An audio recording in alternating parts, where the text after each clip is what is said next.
Rahayu, Rahayu, Rahayu. Salam Nusantara. Kesempatan ini kita akan melanjutkan ngaji dari Kakawin Nirarta Prakata karya Empu Prapanca. Ya. Ngaji kita kali ini sampai kepada pupuh 3. Ya.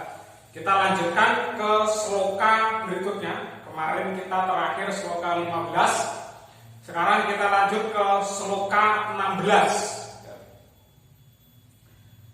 Atyanten ati goraning pasik awas kalungayani gatinyo mangkono lawan kodretanen manik ritutuking pito makoro yeka tarmango kuro nentak soko dadya puspa sawaring hulu kusuhono wastu panggihan tan mongko nenggata budi ya pratini wista kadawu tanikada disana. Ini terjemahan bahasa Indonesianya. Sungguh kedahsyatan samudra akan dapat terseberangi. Demikian pula permata yang berada di mulut ikan makara yang ganas dapat diambil dengan mudah.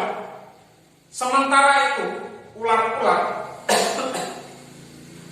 atau taksaka yang marah akan menjadi karangan bunga yang menghiasi kepala. Tidak demikian halnya orang yang berhati jahat, ia durhaka dan sangat sukar melepaskan sifat jahatnya. Di sloka 15 saya menjelaskan tentang bahwa bentuk karma itu tergantung kepada perbuatan kita masing-masing. Ya, maka orang yang selalu berbuat jahat itu dia akan memetik hasil dari perbuatannya. Dalam bahasa Jawa itu ada ngunduhe woh pakarti. Artinya dia memetik buah dari apa yang dia lakukan. Nah, di sloka ini dijelaskan bahwa samudra itu lautan yang luas sekali. Ini ibarat orang itu tidak akan bisa menyeberangi samudra. Ya, tidak akan bisa menyeberangi samudra kalau dia tidak mampu menggunakan akal pikirnya. Bagaimana cara menyeberangi samudra itu biar aman? Ini hanya perumpamaan. Ini hanya perumpamaan. Orang yang berpikir ketika dia ingin menyeberangi samudra, maka dia akan menggunakan alat yang disebut dengan perahu. Jadi kadang-kadang yang mengatakan bahwa kan ada orang yang katanya bisa berjalan di atas samudra. Itu kan cerita, ya, cerita yang itu tidak semua orang bisa berjalan di atas samudra. Tetapi orang yang menggunakan akalnya, maka dia akan membuat perahu agar bisa mengarungi samudra. Nah, orang yang bodoh itu orang yang tidak menggunakan akal pikirnya. Ya, dia tidak tahu. Yang penting ada samudra, nggak bisa berjalan dia.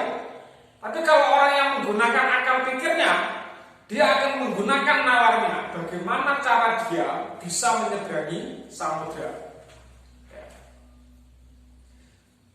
Lalu dilanjutkan, demikian pula permata yang berada di mulut ikan makara yang ganas dapat diambil dengan mudah. Makara itu kalau kita lihat di candi-candi itu patung yang tubuhnya ikan, tetapi kepalanya seperti buaya. Itu namanya makara. Ya, ini legenda-legenda dalam era masa lampau. Purwacarita. Jadi ikan makara itu ikan yang tubuhnya bawah itu berbadan ikan, tetapi kepalanya seperti kepala buaya. Atau terkadang di kepala ikan itu ada seperti belalai gajah, itu namanya ikan makara. Ya. Nah sekarang ada juga kita temukan ikan-ikan yang seperti itu ya. Di lautan itu ada juga ikan yang tubuhnya itu ikan tetapi apa namanya kepalanya itu buaya. Ya. Nah ibaratnya ada permata atau berlian yang ada di mulut ikan makara. Ikan makara ini satu cerita ikan yang sangat ganas sekali, ya, ganas. Tetapi di mulutnya ikan makara ini ada permata. Nah orang kalau mengambil sesuatu berlian di mulut hewan yang ganas, bagaimana caranya? Ini kan susah sekali. Orang kalau tidak menggunakan nalar itu ya susah, gitu ya. Makanya kalau orang tahu fungsinya sebagai manusia yang berpikir, maka dia akan menggunakan akalnya untuk melakukan sesuatu yang kelihatannya mustahil. Ya, kayak tadi itu, dulu orang tidak bisa menyeberangi samudra, tapi setelah adanya kapal, orang bisa mengarungi samudra. Nah, begitu juga dengan permata yang ada di ikan makara. Itu susah diambil bagi orang yang bodoh, tapi bagi orang yang pintar menggunakan akalnya, pasti ada cara untuk mengambil permata itu. Sementara itu Taksaka ini raja ular yang sangat jahat. Ya. Kalau kita lihat cerita Mahabharata itu, raja ular Taksaka ini sangat jahat, angkara murka. Ya, ini simbol bahwa sosok yang penuh dengan kebencian, dengan dendam, dengan kejahatan. Ya. Sementara itu ular-ular yang marah akan menjadi karangan bunga yang menghiasi kepala. Jadi orang itu ini hanya perumpamaan ya. Perumpamaan itu orang yang penuh dengan angkara murka seperti Sloka 15 terangkan dulu itu. Orang yang penuh dengan angkara murka, iri, dengki, itu seperti tadi itu seperti ular yang marah. Padahal ular yang marah itu kalau diganggu dan dia marah, maka dia akan berbuat sesukanya sendiri, tidak terkontrol. Nah ini yang bahaya. Makanya bagi kita manusia Jawa itu harus mampu mengendalikan diri, tidak boleh gusar-gusu. Tidak demikian halnya orang yang berhati jahat, ia durhaka dan sangat sukar melepaskan sifat jahatnya. Nah tadi itu orang yang terbiasa berbuat jahat itu, orang yang terbiasa berbuat angkara itu, dia akan kesulitan untuk melepaskan sifat-sifat yang negatif dalam dirinya jika tidak muncul kesadaran dalam dirinya sendiri bahwa yang dia lakukan itu sebenarnya jelek, yang dia lakukan itu adalah jahat. Berikutnya sloka yang ke-17. Catro stambo yote janing rawi mawas katahenani panas rina buto biakto neme wenanonyo yang mamejaheng apui atisoyo diptakut swolo motoning nogo tan arikuco matehaken loro saboyo si tombo pangreto dan ring murko jugeki tanggono pakosodo neng amateho dadya mardowo. Ya. Ini terjemahan bahasa Indonesianya. Payung dapat menahan sinar matahari, betapapun juga terik cahayanya. Tentu air dapat memadamkan api, betapapun juga berkobarnya. Gajah yang ganas dapat dirubuhkan dengan senjata pengikat. Penyakit yang berbahaya dapat disembuhkan dengan obat. Namun seorang pemarah tidak ada obatnya yang dapat menyembuhkannya supaya menjadi tenang. Nah ini masih ibarat lagi. Sinar matahari itu kalau sehari sangat panas sekali. Itu sinar matahari. Supaya kita tidak merasakan panasnya sinar matahari, kita membutuhkan alat yang namanya payung. Dengan payung kita tidak akan kepanasan oleh sinarnya matahari. Begitu juga api, sepanas-panasnya api, kalau disiram dengan air akan padam juga. Ya. Tetapi bagi orang yang marah, yang lagi dalam kondisi marah, itu tidak ada obatnya. Itu tidak ada caranya kecuali dalam dirinya sendiri. Dia harus menyadari bahwa kemarahannya dia akan berbalik kepada dirinya sendiri. Nah, maka dari itu kalau kita melihat orang-orang marah itu pasti tidak terkendali. Semua diomongkan, semua dihajar, apa-apa dibanting, dinasehati nggak mempan. Itu orang marah. Kenapa? Karena orang marah itu tidak bisa disembuhkan dalam waktu yang cepat. Bagaimana caranya? Biarkan dia meluapkan kemarahannya, yang lain diam saja. Kalau kita dengar orang marah itu diam saja. Karena orang lagi marah itu emosinya itu lagi panas-panasnya. Kalau api panas siram air mati. Orang sakit kasih obat sembuh. Sinar matahari yang panas pakai payung selesai. Tapi kalau orang marah susah. Maka orang marah itu syaratnya kalau ada orang marah itu biarkan saja dia marah sampai dia selesai, sampai dia lemas sendiri, sampai dia capek. Nah, setelah orang itu capek, setelah orang itu selesai, baru kita memberikan kebijakan berupa nasihat. Kita sadarkan dia. Kenapa dia marah? Apa penyebabnya? Kenapa harus marah? Tahu nggak kalau marah itu sangat jelek sekali, membawa kenegatifan seterusnya. Jadi sebenarnya pesannya Empu Prapanca ini jelas. Sifat-sifat jelek dalam diri itu harus kita hadapi. Dengan cara bagaimana? Dengan cara agar kita selalu tenang. Ingat kepada Yang Widi, agar kita selalu mampu memanage diri dengan baik, seperti yang sudah saya ngaji pada surat-surat sebelumnya. Nah, makanya kalau orang yang marah itu, kita sebagai manusia yang melihat orang marah tidak boleh ikut marah. Nanti sama seperti api diguyur pakai bensin akan semakin berkobar-kobar. Biarkan saja, selama dia tidak melakukan tindakan-tindakan yang merusak.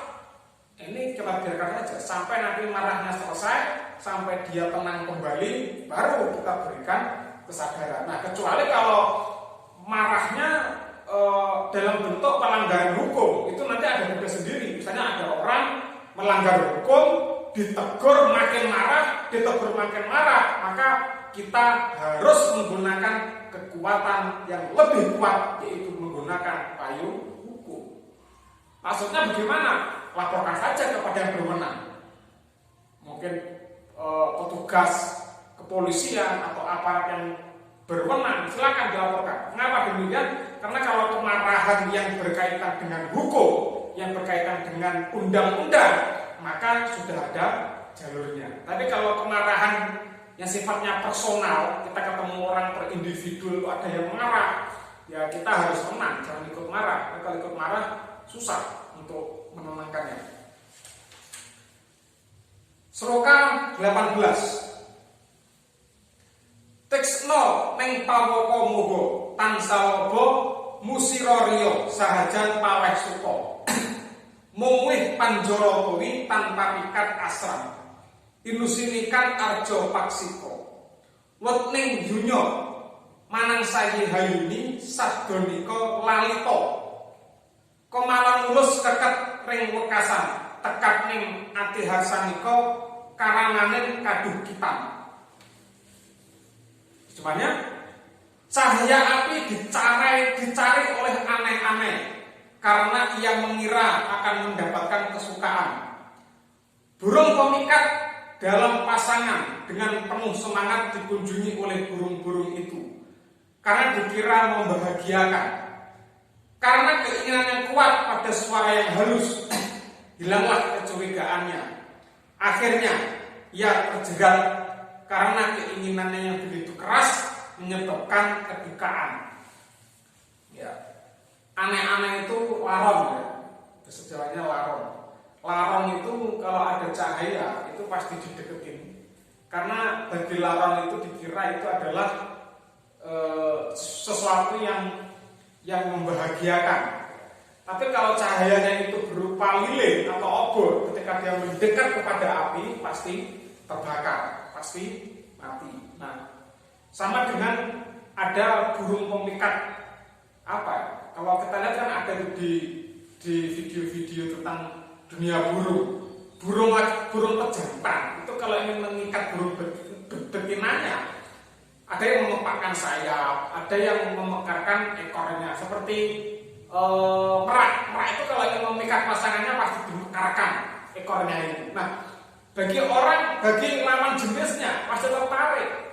Padahal itu adalah teknik strategi bagaimana supaya memikat orang lain dengan caranya.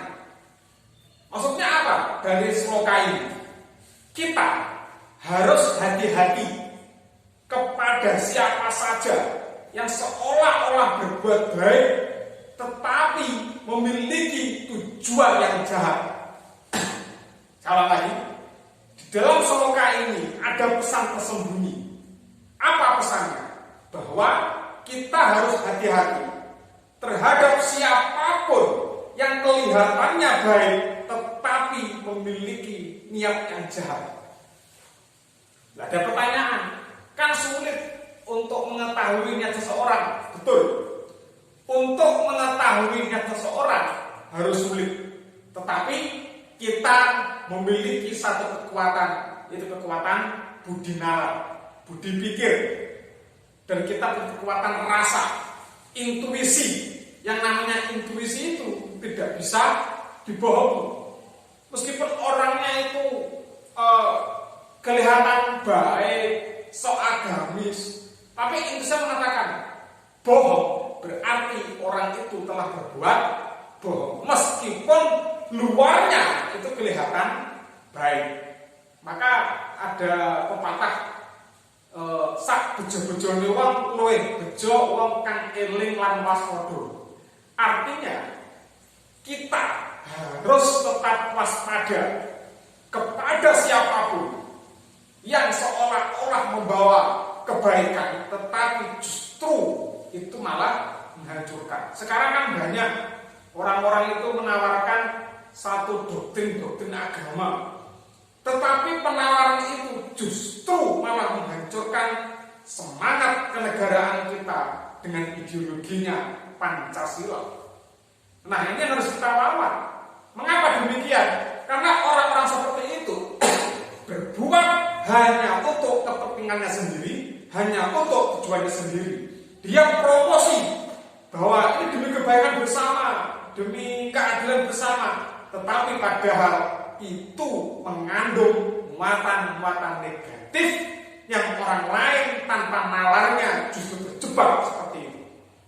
Seperti laron tadi itu, seperti aneh-aneh tadi itu, yang dia kalau ada cahaya obor dia dekati, justru ketika dia masuk ke obor maka dia akan terbakar. Itu bahaya sekali. Nah, makanya orang yang terlalu ambisius ya, ini akhirnya disebutkan akhirnya ia terjerat karena keinginannya yang begitu keras menyebabkan kedukaan. Orang yang terlalu ambisius memenuhi hasrat egonya, maka dirinya itu seperti laron tadi. Semakin dituruti hasrat egonya, maka semakin dia terbakar. Semakin dia turuti keinginannya, maka dia akan semakin hancur. Hati-hatilah, kita bisa membedakan mana itu keinginan, mana kebutuhan. Kalau kebutuhan itu sifatnya mendasar, maka minum itu kebutuhan. Tapi kalau pengen makan sate, pengen makan mie ayam, pengen makan ini, pengen makan itu, padahal dia yang dibutuhkan hanya makan, sementara keuangannya sedikit, maka kalau dia menuruti keinginannya, dia pasti hancur. Bukan tidak boleh untuk makan sate mie ayam, tetapi harus tahu berapa dana yang saya miliki. Kalau saya belikan ini, saya bisa hidup sekian hari enggak? Nah, ini yang penting kita pahami. Ya, jadi soal baju ya cukup untuk pakaian menutupi tubuh kita dari rasa dingin dan rasa panas. Ya, kalau soal nanti harus terbuat dari yang mewah-mewah itu ya itu sudah keinginan. Tapi kebutuhan kita pakai baju adalah untuk menutupi tubuh kita dari rasa dingin dan rasa panas. Itu kebutuhan. Sloka 19. Takwat mangkono tan samasto jono tan dadi wenana dumarana ning manah dening raga lanang iket lewu subada rihatini kanari sarat kabeh hetunyan mapageh keto ning modo wimoha manah ati sumok nirantara biak tangde wiparita tang wurun anutaken iki risa sestining hidup. Terjemahnya, seperti itulah orang pada umumnya apabila tidak dapat mengendalikan pikiran karena nafsu begitu kuat mengikat hati orang.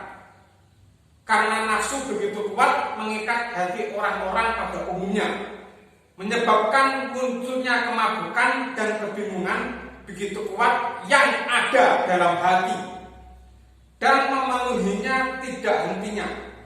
Itulah sebabnya orang menjadi bingung, tidak urung senantiasa mengikuti kehendak hatinya. Nah, ini orang yang terlalu menuruti keinginan egonya, keinginan dirinya yang tidak dipilah-pilah mana yang penting, mana yang tidak, mana kebutuhan, mana kepentingan. Maka orang seperti itu akan terjebak ke dalam ikatan-ikatan kenegatifan yang akan selalu dirundung oleh ketidaksenangan. Misalnya tetangga punya mobil, kita iri, ya akhirnya cari hutangan beli mobil, padahal kita tidak punya uang dan kita tidak butuh-butuh amat terhadap mobil. Tetangga beli tanah, kita ikut-ikutan beli tanah. Nah, tetangga beli perhiasan, kita ikut-ikutan beli perhiasan. Nah, orang seperti ini tidak akan pernah tenang hidupnya. Dia tidak akan pernah damai. Mengapa demikian? Karena di dalam dirinya sudah ada sifat loba, sifat tamak, sifat iri, sifat dengki.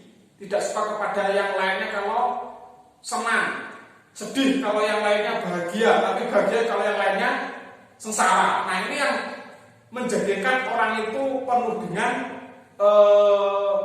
kedengkian, penuh dengan sakit jiwa. Ya, saya bilang sakit jiwa karena sebenarnya yang menjadi penyakit itu bukan fisiknya, tetapi pikiran dan hatinya. Orang kalau pikirannya sudah dengki, penuh dengan angkara murka, sudah penuh dengan keirian, maka hidupnya tidak akan pernah tenang.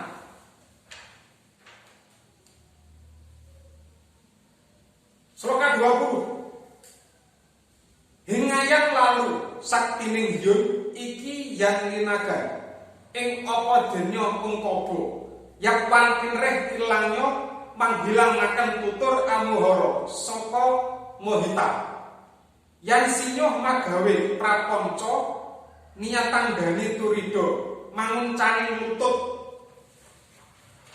yan minwang iniwa makin pinaka wisti pinaka hawaning kapatopo. Terjemahnya, kekuatan pikiran itu tidak ada batasnya. Bagaimana dapat diperangi? Lalu bagaimana dapat dikalahkan? Kalau ingin menghilangkannya, artinya juga menghilangkan kesadaran. Akhirnya menyebabkan kesedihan dan kelesuan hati. Kalau dihancurkan, menyebabkan pikiran bingung. Selanjutnya mengguncang kegairahan hati.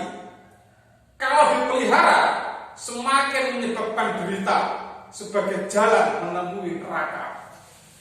Angan-angan manusia itu sumbernya adalah pikiran manusia yang tidak tertata dengan baik. Pengen ini, pengen itu, tetangganya senang, dia sedih, dan seterusnya. Keinginan pikiran manusia itu sangat dahsyat sekali. Ya, kalau kita pernah belajar ilmu neurologi itu, bahwa pikiran manusia itu bisa menjangkau kemanapun sementara fisiknya ada di satu tempat. Nah, ini kalau kita selalu menuruti keinginan pikiran kita yang tidak sesuai dengan kebutuhan hidup kita, kita akan menjadi sakit pada akhirnya. Nah, ini yang bahaya. Kita boleh melaksanakan keinginan kita, tetapi kita harus paham mampu nggak kita melakukannya. Hasilnya apa buat hidup kita? Manfaatnya apa? Mengapa demikian? Karena banyak orang yang selalu menuruti keinginannya, selalu menuruti angan-angannya, sehingga dia terjebak kepada hal-hal yang justru tidak membawa kebaikan dalam hidupnya. Nah, kalau pikiran ini dihancurkan, ya tidak bisa, karena yang namanya manusia hidup itu sudah dianugerahi akal pikir oleh Gusti Yang Widi. Kalau kita hancurkan pikiran kita jadi gila, nggak bisa berpikir lagi. Kita tidak punya kesadaran. Kalau mau dihancurkan atau dihilangkan, sudah pasti kita akan menjadi hewan yang sama dengan binatang-binatang lain. Karena yang membedakan manusia dengan hewan itu adalah nalarnya. Tapi kalau nalar ini selalu memiliki keinginan-keinginan yang justru merusak kehidupan kita, harus kita kendalikan, harus kita manage dengan baik. Supaya apa? Supaya nalar kita itu mengarah kepada yang bermanfaat. Dengan cara bagaimana? Dengan cara semedi, dengan cara bertapa, dengan cara belajar, bisa membaca buku, bisa menekuni kepada guru-guru spiritual. Sehingga apa? Sehingga pikiran kita itu tidak akan melakukan kegiatan yang sifatnya ngawang-ngawang atau keinginan-keinginan yang justru menjauhkan kita dari kebaikan. Orang kalau selalu menuruti keinginannya, selalu menuruti awang-awangnya, maka hatinya pasti gelisah, seperti masuk ke dalam neraka. Jadi neraka itu dalam kazanah Jawa bukan tempat yang penuh dengan api yang berkobar-kobar, tidak. Tapi neraka itu adalah satu rasa yang menjadikan manusia itu semakin tersiksa. Iya, lihat tetangganya beli mobil, dia iri, kan tersiksa. Lihat tetangganya beli sawah, iri, dengki, hutang sana sini untuk beli sawah, padahal semakin membebani hidupnya. Ketika dia semakin terbebani hidupnya, semakin dia sedih, semakin dia sengsara, itulah yang disebut dengan neraka yang sebenarnya. Jadi neraka itu bukan yang sifatnya gaib, tempat dengan api berkobar-kobar, bukan, tapi satu rasa yang justru membuat kita tidak bahagia. Kebalikannya surga. Namanya surga itu pasti bahagia, tempat yang indah, rasa yang menyenangkan, itu surga. Bukan tempat yang penuh dengan air, penuh dengan tumbuh-tumbuhan, penuh dengan gadis-gadis, bukan, tapi satu rasa yang menjadikan diri kita tenang, diri kita bahagia, itu disebut dengan surga.